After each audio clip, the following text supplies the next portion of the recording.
Up to now, my understanding of Nino in Blazing Sword was pretty barren.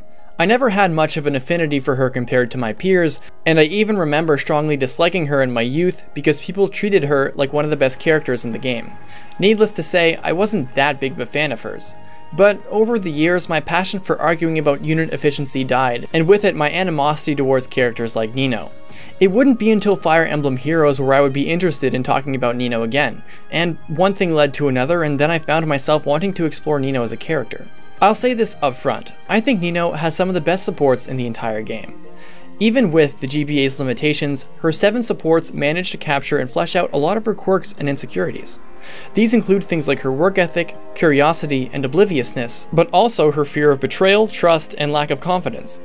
In this video, I'm going to discuss Nino's personality and explore the depth of her character.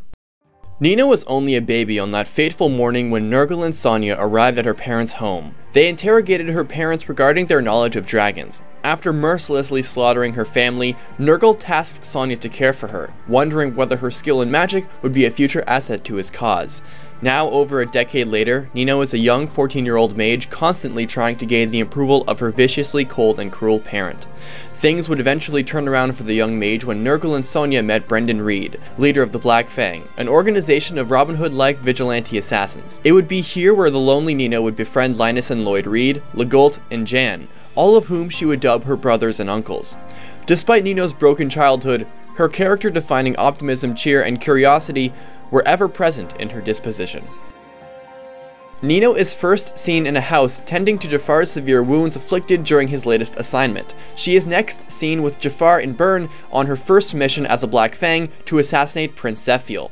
But upon hearing his prayers about being accepted by his father, Desmond, and wishing for his family to be together again, Nino's empathy and compassion overcame her. Seeing so much of herself in Zephiel, she betrays the Fang's orders and, per the rules of the Fang, allows Jafar to end her life. But Jafar refuses to do so, and they both attempt to escape the castle after being caught abandoning their mission by Ursula. Luckily, Eliwood and the gang show up just in time to rescue both Zephiel and Nino. Alongside Jafar and her new friends, she clashes with Sonia for the last time. Nino has 7 supports in total, and each one does a satisfying job at fleshing out her revealed character traits in the main campaign, mainly being her naturally positive, curious, and upbeat personality, as well as her deeply layered insecurities about being accepted and being respected by her peers. Such insecurities originate from the brutal treatment by Sonia, the woman who pretended to be her real mother. Whether sparing Zephiel and standing up to Sonia were the right things to do, it meant that no longer would she be able to turn to Linus or Lloyd or her uncle Jan for support. Nino loved the Reeds, and they treated her like their own. Coping with this loss is a struggle which arises as a main narrative in 2 of her supports, Florina and Legault's.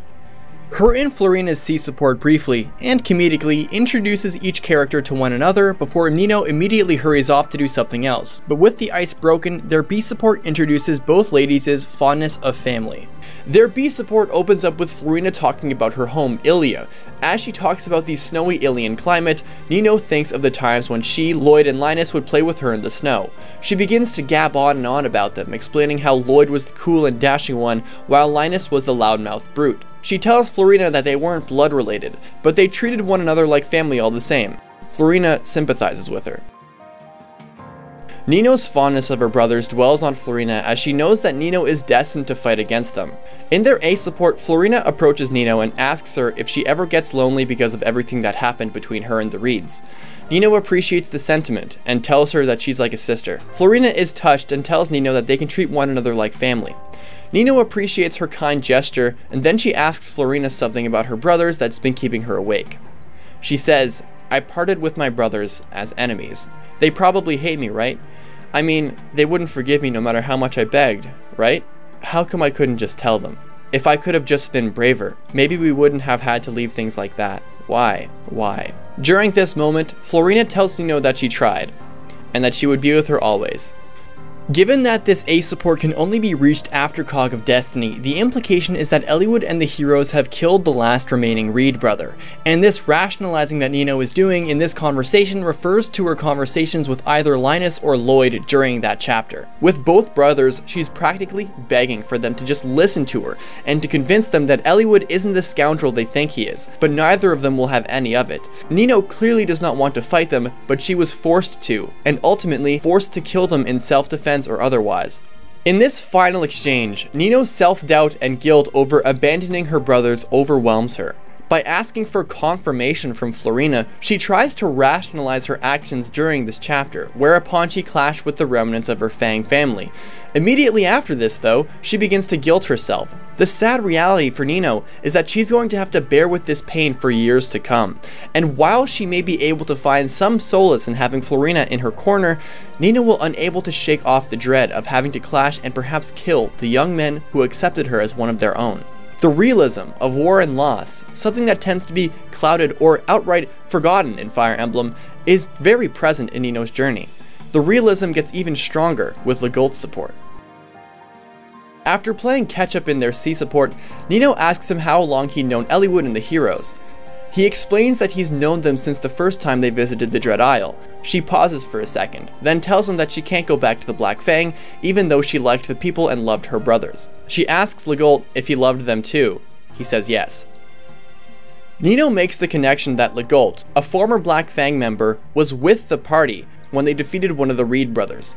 She realizes that she and him are in similar conflicts.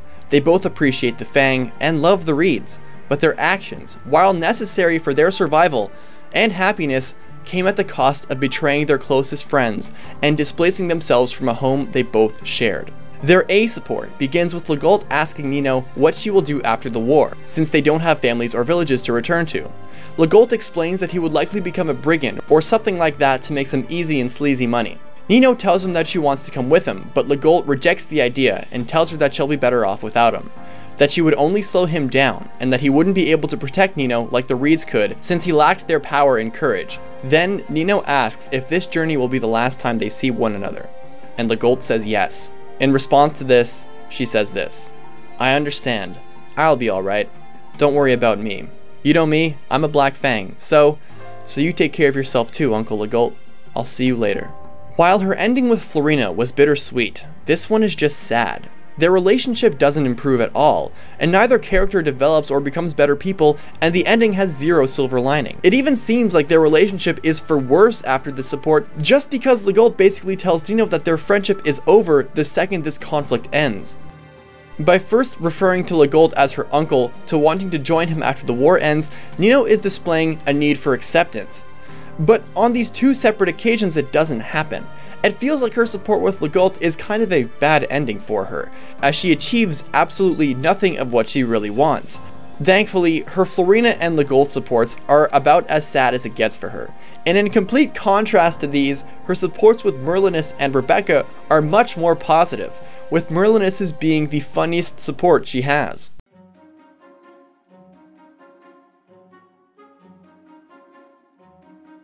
Their C support begins with Merlinus angered that Eliwood had sent a young girl to protect his convoy. Nino promises to do her best, then she sees a sword on the ground and tries to help Merlinus tidy up, but sadly she ends up toppling over some other gear, which angers the portly little merchant. Their B support has Nino wondering if she can help Merlinus again, but then notices that he's chowing down on some of the army's rations. Merlinus tries to talk his way out of his situation, but Nino simply just doesn't understand that Merlinus' gluttony is bad for the army. Still feeling pressured though, Merlinus lets Nino help him organize his wares again. Eventually, in their A support, Nino actually ends up being able to organize his wares without toppling something else over. As a result, Nino tells Merlinus that his mentorship skills remind him of her Uncle Jan, but this sentiment actually causes Nino to get nostalgic once again. Seeing Nino's sad nostalgia, Merlinus decides to play Uncle himself and offers to play a game with her when they're on their break, and Nino becomes ecstatic. Here, Nino's tendency to become nostalgic results in a positive outcome and a sweet ending in her support with Merlinus. It's honestly one of the more entertaining supports in the game as well. Nino's innocence, curiosity, and to a lesser extent her need of encouragement are all on display, but this time in a very charming and funny support. When you think about it, Nino isn't the sharpest tool in the shed. Her constant obliviousness to Merlinus' comments or behavior in his B and A indicate that Nino really can't do a lot but to try to do her best at whatever she's doing. This is one of Merlinus' best supports too, by the way. And as far as comic relief characters go, Merlinus' age, gluttony, and mischievous character matches well with the complete opposite younger, innocent, and oblivious personality in Nino. It's an even better support since Nino's tendency to get nostalgic of her Fang family gets the most resolve here, when Merlinus selflessly offers to be her adoptive uncle. Here, Nino can just be a normal little girl. The conflict resolution going on here is one of the reasons why I enjoy this support so much. Of the three supports which explore Nino's nostalgic tendencies, Merlinus is the only one who does something about it in a meaningful way. Unlike Florina, who can't help but cry at Nino's conflict, Merlinus takes a much more active role.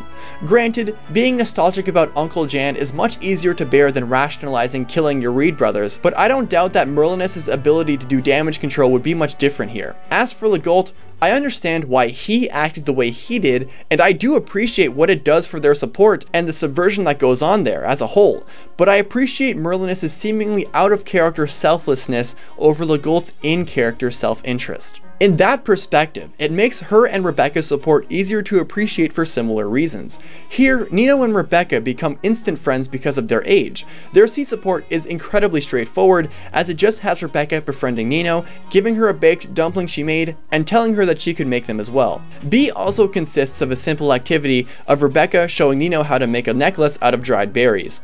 Both supports are pretty mundane, but watching Nino get to enjoy doing fun activities with a girl her age and just being mind-blown by the most simple things like Rebecca's arts and craft skills is very endearing and adorable.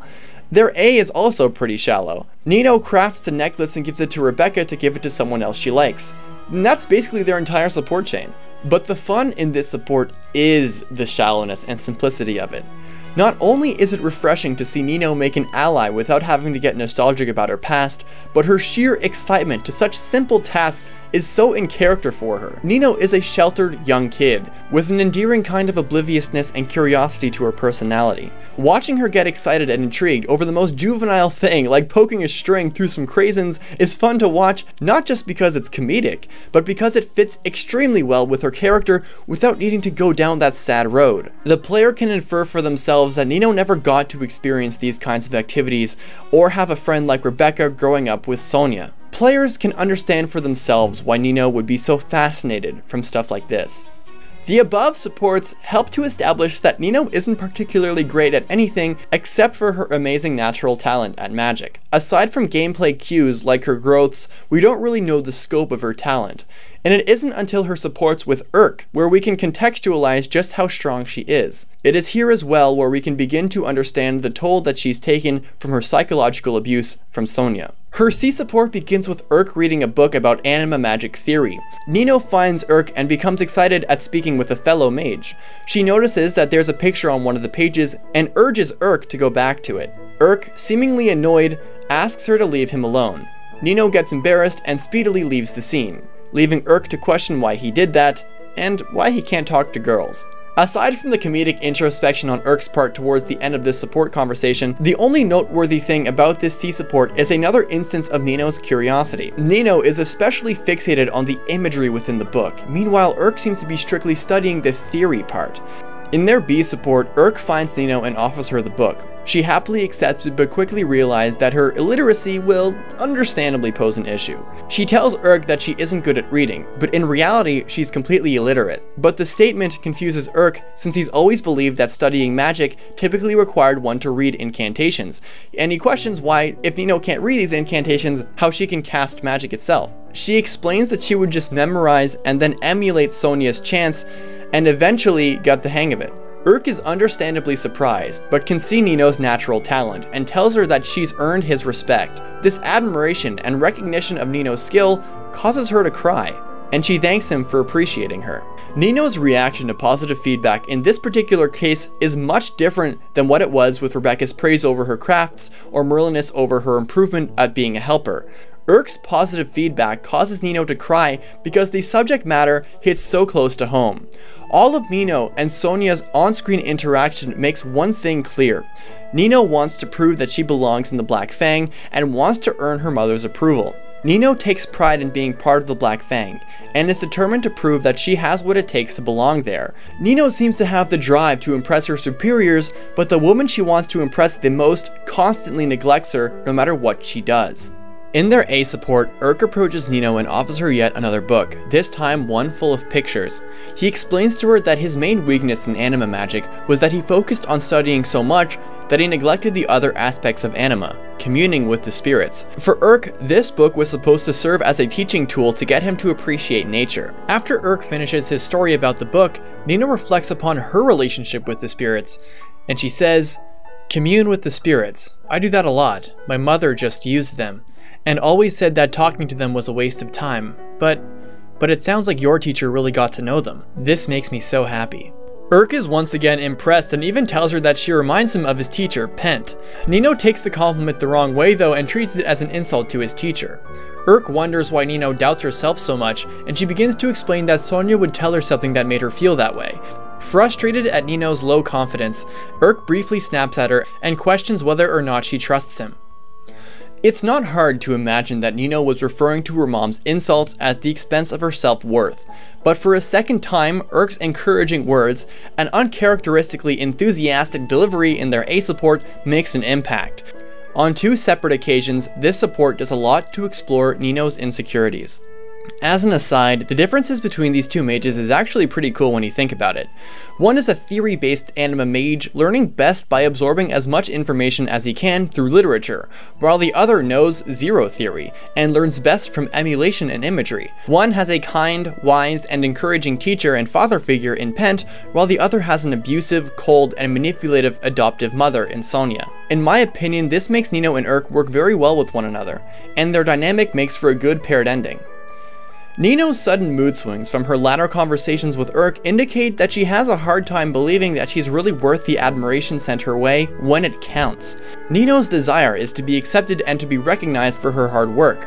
On a material sort of level, she can easily accept praise from Rebecca and Merlinus. On a deeper, more personal level, on the topic of magic, something she actively busts her ass trying to do to impress Sonia, she has a difficult time accepting praise since she's hindered by Sonia's negative reinforcements during her childhood. Dive even deeper into her supports, and one discovers the source of Nino's pain and insecurities is simply that love, familial or otherwise, has been completely torn from her for as long as she could remember. The source of her pain is found in her support with Jafar. In their C support, Jafar reveals his true intentions of joining the Black Fang. While his purpose is to kill in Nurgle's name, the intrigue of Nino's origins being similar to his own, that being a gifted orphan being brought in to serve Nurgle's ambitions, gave Jafar a chance to have a genuine friendship with someone else. Upon seeing Nino with the Reed brothers, his interest in Nino became stronger, and this moment in their conversation here indicates that Jafar's intrigue quickly turned into infatuation. In their B support, Nino approaches Jafar and offers him a bloodstained pendant given to her by Uncle Jan after they defeated Sonia. Jafar finds the stain on it makes it a valuable keepsake that ought to remain with her, but Nino insists otherwise, explaining that she does not believe she deserves to keep it because she can't even remember her mother's face. He questions her reasoning, but Nino again insists that Jafar should have it, so he accepts the gift. "I will just hold it then, until you are ready. You're my best friend. I will always be near you. You may trust this with me." Jafar's words fill Nino with joy, not only because they're nice, but because they're the exact things Nino needs to hear. Nino is an ex-Black Fang member, a fugitive now fighting with the people who could be suspicious of her, and especially suspicious or disdainful towards Jafar. In a way, Nino and Jafar are all each other have left. What Nino needs is someone to fight in her corner, someone who accepts her for who she was and has seen the things she's seen. Jafar is that man. He is, in a way, very innocent too. Both their feelings towards one another are genuine and pure, and if you haven't caught on yet, they are already in love with each other. Their A begins with Jafar coming forward to Nino and saying that he can't keep his promise to be best friends. Nino, feeling betrayed, begins to lash out at Jafar. He tries to calm her down, but she continues to yell, asking him why he was so nice to her, why he saved her, and how he could let her trust him. Jafar, in his quiet self, still can't get her to pipe down. Nino gets so upset that she says she hates Jafar and tries to run away. Seeing her get away, Jafar breaks out of his shell and yells her name. He grabs onto her and says, "I love you." Nino, in her usual state of disbelief at positive sentiments towards her, asks him if he means it. As she explains, it's just so hard to something. Possibly love, trust, or something along these lines. Jafar promises to protect her with his life, and she tells him that he needs to promise never to leave her. Jafar, of course, swears on it. Nino's behavior here is pretty spectacular. Her mood, when it comes to such touchy feelings as love and trust, are extremely fragile. Notice how quick Nino is to completely lash out at Jafar for his supposed betrayal of her trust. She doesn't even give him time to explain himself before she outright says she hates him and tries to run away. The motive behind her aggressiveness towards Jafar originates from her struggle to accept positive feelings sent towards her. The feelings of love and care Jafar has towards Nino are the very same ones that Sonia faked towards her for her entire life. Think back and consider Nino's actions in response to Sonia's words during their clash in the water temple. Sonia reveals how she kidnapped Nino and insults her parents for being so easily fooled. Nino responds violently, screaming no mercy and no forgiveness. With that in mind, when Nino struggles to believe that Jafar really means what he feels and says, "It's so hard to," what she's saying is that it's so hard to really be sure that he means what he says. Nino can't handle being misled, betrayed, or abandoned again, hence why she's so insistent on Jafar never leaving her. Even in this vulnerable state, Nino seems quite abrasive and concerned that Jafar could up and leave. Of course, the sad reality is that he would leave her in order to protect her and their sons, making Nino's canon ending quite bittersweet. But let's end this video on a more positive note. Her support with Kanas is adorable. Kanas teaches Nino how to read, then Nino shows Kanas her pendant and tells him that thanks to his reading lessons, she finally knows the names of her parents and twin brothers. Kanas realizes that his wife's sister's name is that of his mother, Iris, and they make the connection that Nino might be Kanas's niece. They both genuinely hope that this coincidence is real. Well, spoiler alert, it is. Hooray! Nino found an actual family member in the end. Good to hear. Nino is a much more complicated character than meets the eye. Her ability and capability as a mage is muddled with insecurities thanks to the mistreatment from Sonia. Nino, despite this however, retains a positive and upbeat attitude nearly all the time, at times even as a cover-up to hide her real emotions. She's a workhorse, constantly putting 110% into everything she does to gain the approval of her mentors and teachers. While she can accept the recognition of good work from completing relatively mundane tasks, the deeper and more personal Nino gets, the harder she seems to accept that very recognition. She literally begins to cry at Urk's recognitions of her abilities and treats Urk's comparison to her with Pent as an insult to Pent himself. Even deeper is her trouble to trust that those she loves will not abandon her once more. Nino is a brave young girl whose broken childhood will continue to haunt her even after her story passes. She is one of the few characters in Fire Emblem, especially in Blazing Sword, who offer a realistic perspective of war in this fantasy universe.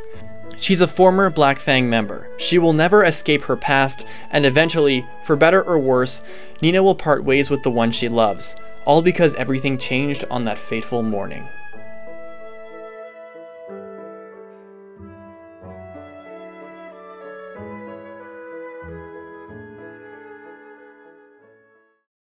Hey guys, Gas Station here. Thanks a bunch for making it through to the end of this support science. It's always a pleasure finishing these up and publishing them, and I'm really happy with how this one came out. If you enjoyed this video, I would absolutely love it if you gave it a thumbs up and shared it with somebody. And if you're new to my channel, if you would please subscribe too. I'm Canadian, so your subscription only counts for 77% of a follow. Happy Canada Day. Also, I'll be starting my Fire Emblem Fates Revelation randomized playthrough in a couple weeks, so if that sounds fun to watch, or if you're an artist who would like to contribute to the playthrough with some fan art that will be posted in an episode, then please stick around. And that will do it for this episode of Support Science, guys. Thanks for watching, and I'll catch you guys next time. Deuces.